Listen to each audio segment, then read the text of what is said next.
Okay, let's jump right into this. Welcome to today's Explainer, where we are diving headfirst into the ultimate study guide for the IELTS Writing Task 2 exam.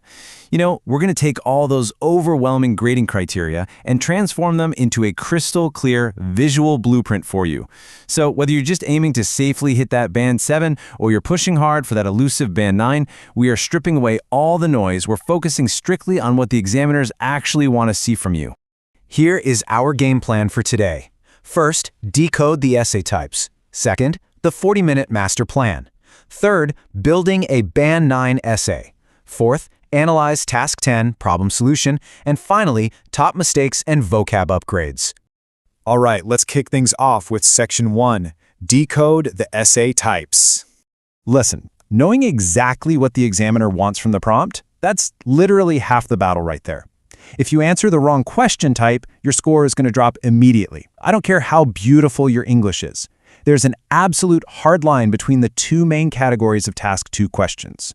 On one side, we have opinion tasks. Now, these demand your personal viewpoint. They'll ask you to discuss both sides of an argument and give your view, or maybe ask to what extent do you agree. But on the flip side, we have ideas tasks. These strictly demand objective analysis.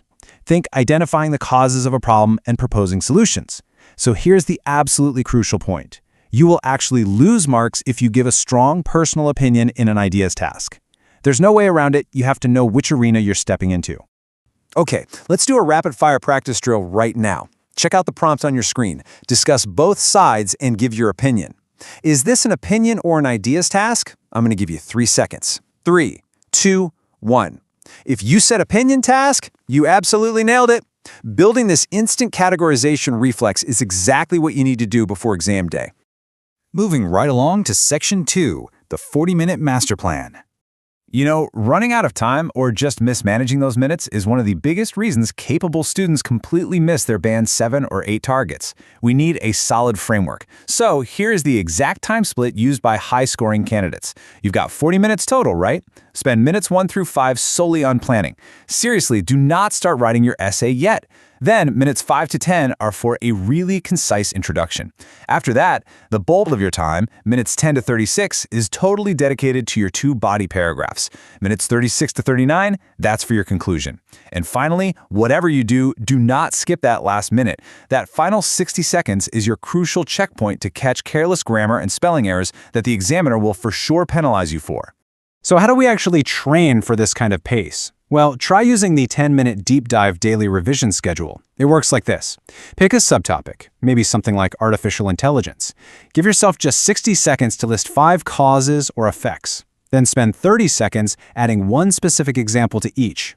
Note down 3 academic vocabulary upgrades, and finally, spend exactly 8 minutes writing a single 90-word paragraph. I know, it sounds super fast, but if you do this every single day, your brain will just automatically lock into that required rhythm.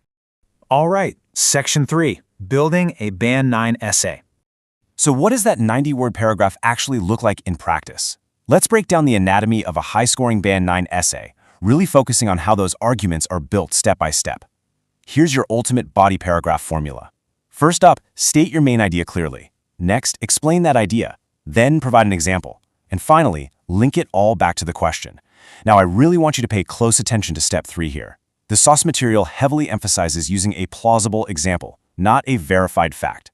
Guys, you do not need to memorize random statistics.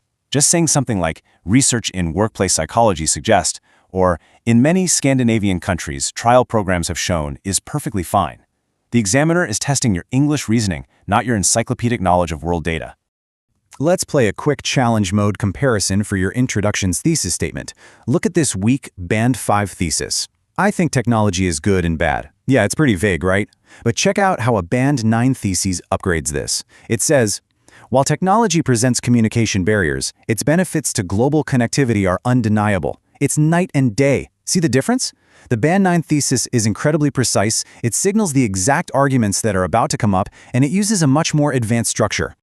And to actually come up with those precise ideas, you really need to brainstorm effectively during that 5-minute planning phase.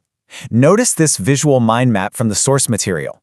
It takes a central topic, in this case, spending money on sport, and branches it out into related concepts. We can see nodes popping up like encourage exercise, need to inspire people to do sport, and important for economy. Mapping your thoughts visually like this helps you instantly see how to link ideas within your paragraph. Plus, it completely prevents you from freezing up and getting that dreaded blank page syndrome. Moving into Section 4, Analyze Task 10, Problem Solution. Let's apply this whole blueprint to a real-world scenario. We're going to analyze example task 10 from the source material, which is a classic problem solution prompt. But first, let's define our parameters. A problem solution task asks you to identify challenges in a given situation and propose actionable remedies. Now, listen closely. This is distinctly different from a cause-effect analysis. If the prompt asks for solutions and you only spend your time talking about the effects of the problem, you are simply not answering the question. Always provide those actionable remedies. So, Task 10 asks about the problems of young children using video games and how we can reduce them. The model Band 9 essay maps this out beautifully. The problems they identified are the level of violence, the obsessive nature of gaming, and physical effects like eye strain. And then the corresponding solutions flow so logically from that. Stricter legislation and censors, clear content ratings, and combined action by schools and authorities. Notice how the solutions they offered directly address the specific problems they brought up. It's like a perfectly fitted puzzle. I find this part absolutely fascinating. Look at the actual examiner comment on this Task 1 essay. They literally wrote, "The essay describes a controversial subject without any bias or emotion, and no personal opinion is given." And that right there is your golden rule for ideas tasks. You are playing the role of an impartial reporter outlining problems and solutions. Do not get angry at video game companies in your essay. You've got to keep the whole thing entirely objective. And finally, Section 5, Top Mistakes and Vocab Upgrades. As we move into the final polish phase of our explainer, let's eliminate the top errors from the 10 most common mistakes that just drag students' scores down. We don't have time to cover all 10 today, but let's definitely hit the most crucial ones. First rule, never ever use contractions in academic writing. Don't must become do not. Can't becomes cannot. No exceptions. Furthermore, you need to upgrade your casual vocabulary. Don't call something a nice idea. That's way too conversational. Instead, call it a positive idea or a beneficial concept. And this rule of maintaining an academic tone applies heavily to your conclusions, especially when you're writing opinion tasks. If you feel really strongly about a topic, you have to reel it in. An emotional conclusion that says something like, "It is a disgusting idea," just feels way too dramatic and non-academic. Instead, try writing, "It is an unacceptable concept." Do you see how it conveys the exact same strong disagreement, but it maintains that formal, balanced tone that the examiners absolutely require? Finally, let's talk about signposting. A coherent essay basically holds the examiner's hand and guides them seamlessly from start to finish. You might actually want to grab a quick screenshot of this printable summary chart right now. These are the Band 9 linking phrases that you should be practicing daily. Use turning to when you're shifting from problems to solutions. Toss in furthermore when you want to build on a previous point. Conversely is an excellent word for introducing the opposing side in a discussion essay. And overall is just the perfect, clean way to signal that you're starting your conclusion. Think of these phrases as the glue holding your entire logical framework together. And that brings us to the end of our masterclass playbook. We've decoded the essay types, built out that 40-minute timer, and analyzed the core structure of a winning response. Honestly, the only thing left for you to do is execute.